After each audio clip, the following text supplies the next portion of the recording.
In January at Hope City, we began to talk about the possibility of a pandemic hitting the earth with the coronavirus.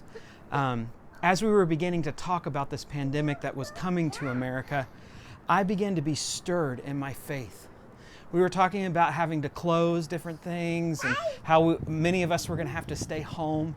And my heart was just broken because I remembered some stories I used to read when I was 16 years old. And one of them was from John G. Lake.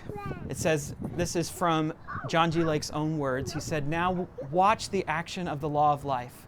Faith belongs to the law of life. Faith is the opposite of fear. Faith has the opposite effect in spirit, soul, and body. Faith causes the spirit of man to become confident." And from there, John tells the story of how he literally had them take the bubonic plague, put it in his hands. They looked at it underneath a microscope, and the disease was destroyed before their very eyes by the power of God. Wow. Isn't that cool, boys? Say wow. So my faith was beginning to get stirred right here at the beginning of all of this. God, would you give that kind of spirit again to your church, where when we lay hands on the sick, they recover by the power of God? So what do we do when we pray and someone doesn't recover? How do we reconcile that?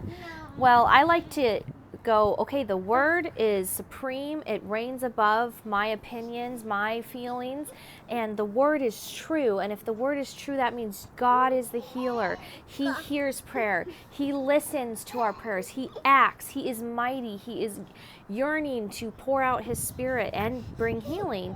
And so I like to keep that going. Well, the word tells me my part. It's very simple. Lay the hands on the sick and pray and just keep pressing in and asking for the fullness of God. And then it's okay to feel that tension of living in this age when we don't see the fullness and going, but God, you promised, where are the promises? And living in that tension, but knowing, our hope is rooted and grounded in the age to come, where, Jesus will take care of death and sickness once and for all.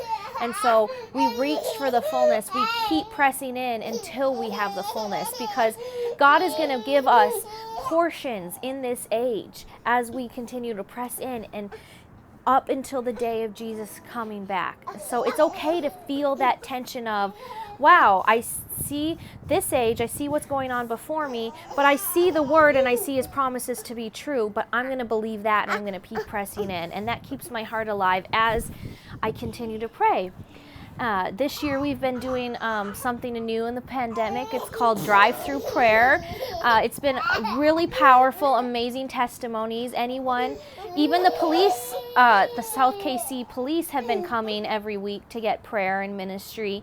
And we pray over people and prophesy over them, and we're going to be continuing to do this. We're going to continue to explore how we can keep our healing rooms active, keep praying for the sick, and pressing in. And so we just invite you to join us and do the work of praying for the sick, believing for the fullness of God, pressing in and not backing down, and believing that the word is true and declaring it through our prayers. We just invite you to join us through your partnership and your prayers. Everybody say hi. Hi, hi.